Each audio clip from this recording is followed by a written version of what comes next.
Kelly. So today I'm going to be talking about my 2019 reading year in review. It's been a while. Hello, welcome back to my channel. Long time no see. Thank you guys for sticking around and watching my videos even though I never upload anymore. Yeah, we're going to be talking about that when I talk about 2019 as a whole, but overall, reading hasn't been that great for me, to be honest. That's why I haven't been uploading videos, because in order to do booktube videos, you have to read, and I don't really read that much anymore, unfortunately. However, in the year of 2019, I did read some books. I ended up reading about 37 books. Goodreads is not the best tracker for me, because sometimes I forget to, put down the books that I read on Goodreads, and it's a whole thing. But nonetheless, I'm going to be talking about all the books that I read and showing you all the books that I read in 2019 and talking about my favorite books of the year in addition to some honorable mentions. So, let's get started. First, I'm going to be showing you guys all the books that I read in 2019. Princess Jellyfish Volume 2 by Akiko Higashimura, The Rosie Project by Graham Simsion, Emergency Contact by Mary H.K. Choi, Noragami Volume 19 by Adachi Toka, The Witch Graphic Novels Volumes 1, 2, and 3, The Savage Song and Our Dark Duet by Victoria Schwab, Teen Titans Raven by Cami Garcia, What to Say Next by Julie Buxbaum, Bloom by Kevin Panetta and Savannah Gonisho, Heartless by Marissa Meyer, Very Large Expanse of the Sea by Tahara Mafi, Blue Exorcist Volumes 8 and 9 by Kazue Kato, Everything I Never Told You by Celeste Ng and Little Fires Everywhere by Celeste Ng, Your Lie in April Volume 3 by Naoshi Arakawa, Alex Approximately by Jen Bennett, Pumpkinheads by Rainbow Rowell, Laura Dean Keeps Breaking Up With Me by Mariko Tamaki, American Panda by Gloria Chow, The Mother-Daughter Book Club, Dear Pen Pal, Much Ado About Anne, and Pies and Prejudice, all by Heather Vogel Frederick. Crazy Rich Asians by Kevin Kwan, Again But Better by Christine Riccio,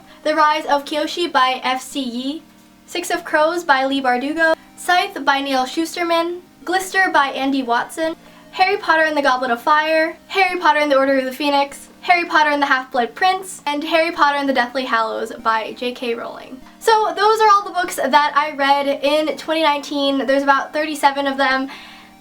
It's been not a good year at all. It has been one of my worst reading years since I started BookTube, which really sucks, but you know, that's how life is.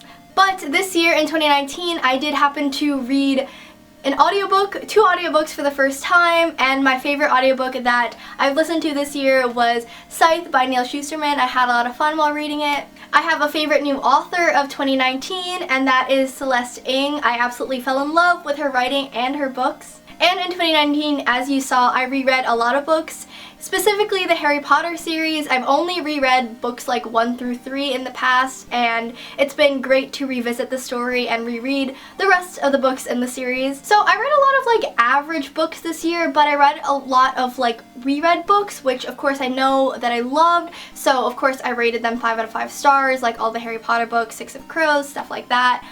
But overall this year has just been kind of filled with mediocre books, so I don't really have a lot of favorites. But now I will be telling you guys my top 5 books of 2019. At number 5, I have a duology that I absolutely loved. I read at the beginning of the year and I fell in love with the story immediately, and that is This Savage Song and Our Dark Duet by Victoria Schwab. I absolutely loved this story. I felt totally engrossed by it, and it was fantastic. I won't tell you guys much about this duology. I feel like it's best to go in it not knowing anything. It's fantastic, but it deals in a world of monsters and men. At number 4, I have also a highly anticipated release. I have been waiting for the next installment of this manga to come out since forever, since I finished the last one in the series.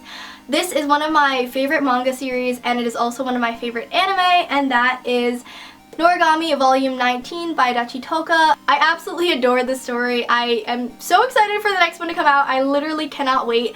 This series is so good, and I highly recommend that you check it out. This follows a stray god named Yato and his adventures, and it's absolutely fantastic. The next book at number 3 is a book that I actually borrowed from the library, but I'm hoping to get my own copy soon. But it is Emergency Contact by Mary H.K. Choi.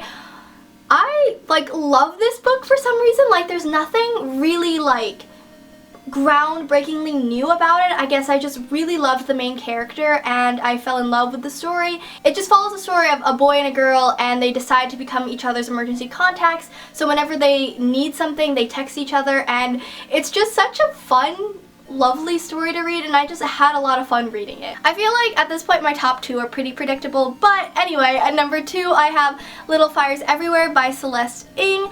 As I mentioned before, Celeste Ng is one of my new favorite writers that I recently discovered this year. This story is just beautiful. I was absolutely encapsulated by it. I really can't explain the story, but it just follows like these two sets of families in this small town and kind of goes through their story. It's kind of like a mystery, but I don't know. I really don't know how to explain it, but it's just fantastic. And at number 1, which comes at no surprise probably, Everything I Never Told You by Celeste Ng. I absolutely love this book. I think it is one of my new favorite books, honestly. This story follows a family that has recently discovered that their daughter, their sister, Lydia, has died, but they don't know how and they don't know what happened to her. So it just unravels a mystery that encapsulates this family's history and their story. It's just fantastic the way that Celeste Ng tells the story. It's just so wonderful and absolutely captivating that I absolutely enjoyed it. I adored this story. But yes, that is it. Those were my top 5 books of 2019. Those were all the books that I read in 2019. How did you guys do for 2019? 2019 was like a weird year overall. It's just been a lot. 2020 is here. Hello, welcome to the new decade. Crazy to think that we're here now. I don't really know any goals that I have set for myself in terms of 2020. I just know that I want to keep reading and try to make time to read more, because I feel like ever since I started college I haven't been able to read at all, period, anything. And in terms of booktube videos, I really miss being on here. I really miss making booktube videos.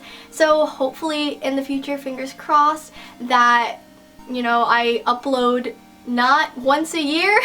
I know it's gonna be crazy, but thank you guys for sticking around and always watching my videos nonetheless. I hope to continue to make content for you guys in the future, so please be around for that. But thank you all, and Happy New Year. Thanks for watching. Bye.